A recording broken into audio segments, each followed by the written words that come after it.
unilatérale portant exonération sur des recettes appartenant aux municipalités, particulièrement dans le domaine minier, où l'État central a l'habitude de signer des conventions minières en exonérant les entreprises de foncier bâti, foncier non bâti, patente, tout ce que vous voulez.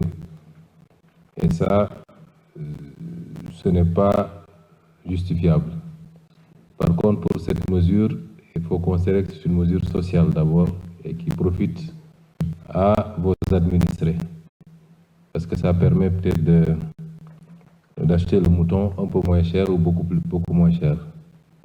Et donc, en attendant de développer la réforme qui est projetée en matière de décentralisation et qui devrait permettre d'avoir des collectivités locales beaucoup plus viables, beaucoup plus solides financièrement, j'invite Monsieur le ministre des Finances, en tout cas pour les prochaines éditions, à examiner cette question de plus près avec les collectivités locales. Il a été soulevé également la question du détournement présumé dans le circuit de distribution des aliments de bétail.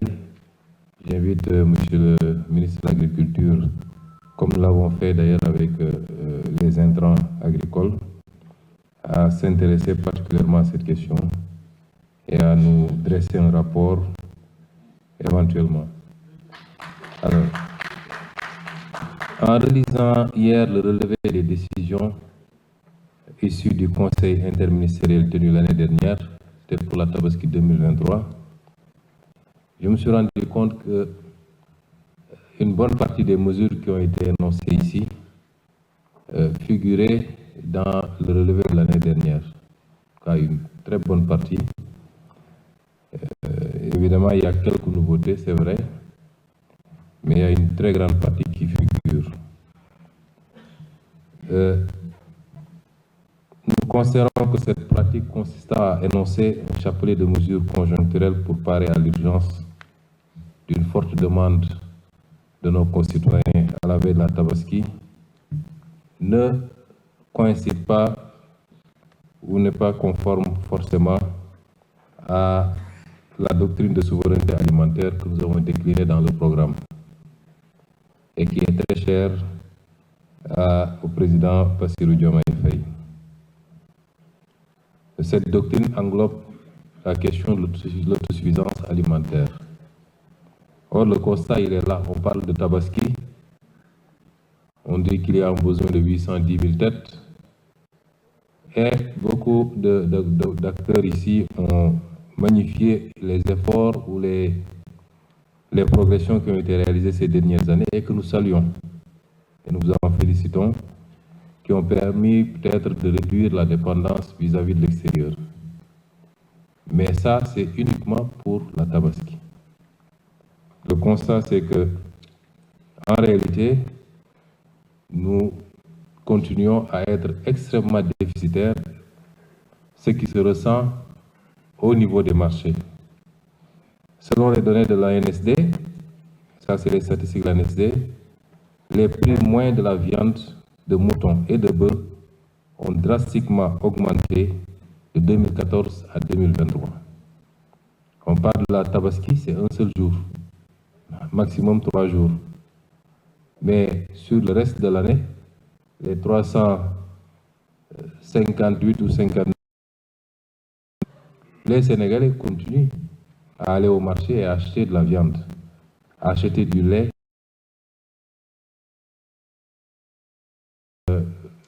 découlant de l'élevage.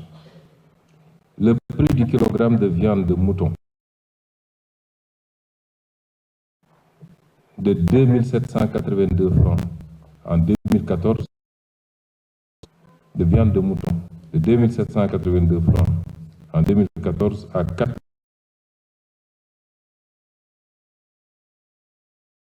de 1556 francs en valeur absolue et 56% en valeur relative. Et le prix du kilogramme de viande de bœuf est passé de 2319 francs en 2014 à 3 780 francs en 2023, soit une hausse de 1 461 francs en valeur absolue et 63% en valeur relative. C'est un constat qui interpelle tous les acteurs qui sont ici, les acteurs de l'élevage, puisque ce qui justifie ces hausses du bien, c'est l'insuffisance de l'offre par rapport à la demande. Et donc, il y a une très grande marge qui nous interpelle tous, nous, acteurs étatiques, et l'État fera ce qu'il a à faire, mais vous également, acteurs, producteurs en matière d'élevage. Cette situation que nous avons décrite tout à l'heure est évidemment insupportable. Si vous la couplez également au fait que la Tabaski, c'est énormément d'autres sollicitations. Nous avons parlé tout à l'heure des produits maraîchers, l'oignon et la pomme de terre, malgré les assurances du ministre du Commerce.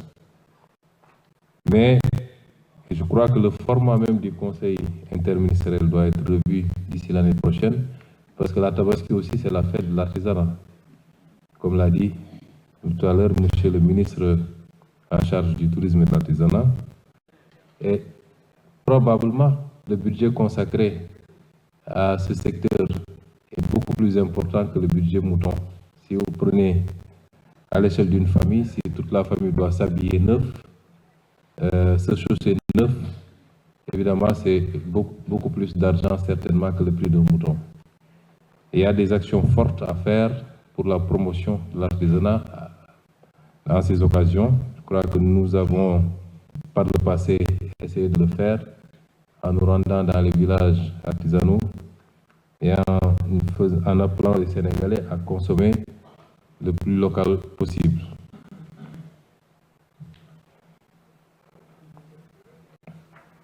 Et je disais donc que cette situation est insupportable, de voir nos concitoyens subir ce coût extrêmement élevé qui, comme l'a dit en tout cas un des intervenants, finit par déteindre sur l'esprit même de fête. Aujourd'hui, les gens sont beaucoup plus stressés que réjouis de voir venir cet événement qui est la Tabaski, comme tous les autres événements d'ailleurs festifs dans ce pays. C'est d'autant plus inacceptable que le potentiel agropastoral de ce pays est immense. Monsieur le ministre de l'Agriculture, le potentiel est immense. Ce que nous vivons est le produit, la résultante d'un manque de vision politique sur ces questions. Et c'est là où je veux insister pour dire que les choses vont changer. Quand on promet le changement, évidemment le terme changement est à interprétation très variable. Souvent on vous dit quelqu'un qui est enrhumé le 10 mars 2024 et qui était enrhumé malheureusement le 10 mars 2023 va vous dire que rien n'a changé. Le système n'a pas changé. Si on vous refuse le micro, le système n'a pas changé. Mais je peux vous assurer que le système va changer et nous ne ferons pas de compromis sur ces questions. Et c'est pourquoi j'appelle tous les acteurs. On a parlé ici de financement. Nous allons mettre en place le système renforcé avec les différentes institutions qui existent et certainement une mutualisation, si ce n'est une jonction de l'ensemble de ces actions, de ces institutions, renforcées dans leur capacité à financer pour que les acteurs puissent bénéficier de financement. Évidemment, nous ne manquerons pas de les appeler aussi à être de bons patriotes, comme l'a soulevé quelqu'un ici. Le problème du recouvrement est revenu régulièrement et aucune institution financière ne peut être viable dans le temps si elle ne parvient pas à recouvrer. Nous devons tous être gardiens des instruments de notre développement. Et ça interpelle la responsabilité de chacun et de chacune. Nous allons également renforcer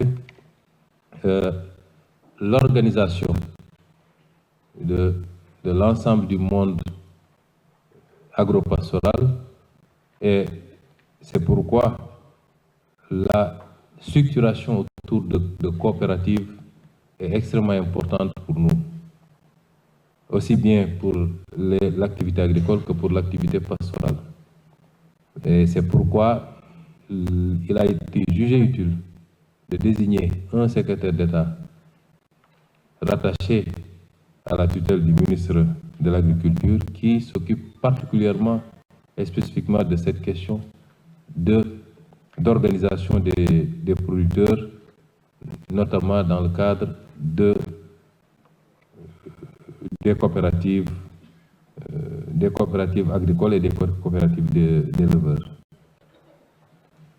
Ceci pour dire que de manière plus structurelle, le gouvernement s'attellera à hisser la chaîne de valeur de l'élevage à la hauteur du poids de ce sous-secteur dans les activités génératrices de revenus d'une bonne partie de la population, mais également dans la satisfaction des besoins domestiques des Sénégalais.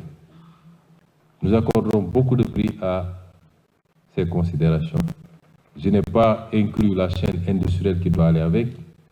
Quand on voit qu'aujourd'hui, régulièrement, le lait qui est produit est déversé dans la rue parce que simplement il y a un problème de stockage, un problème de conservation, un problème de transformation. C'est la même chose pour les pots qui ne sont pas suffisamment transformés ou exploités. C'est l'ensemble de ces aspects qui constituent aujourd'hui la vision du gouvernement. Et nous pouvons vous promettre que dans les semaines et mois à venir, une action spécifique sera consacrée à ce volet de notre programme pour que les choses changent réellement et profondément. Mais le changement ne pourra intervenir que si tous les acteurs comprennent, constatent et acceptent de marcher ensemble vers cette même direction. Et nous vous appellerons, en tout cas vous, les principaux concernés, à partager cet esprit avec nous. Le gouvernement ne peut pas changer seul un pays. C'est l'ensemble des acteurs, c'est une masse critique de citoyens qui acceptent et qui comprennent et qui promeuvent ce changement, qui le vivent. C'est cela qui nous permettra d'atteindre des résultats. Mais ce que je peux vous assurer, c'est qu'en ce qui nous concerne, nous, gouvernement, nous serons intransigeants. Nous ferons certes ce qu'il y a à faire, mais nous serons intransigeants ensuite dans la supervision et l'exécution des actions qui seront retenues. Je vous remercie de votre attention.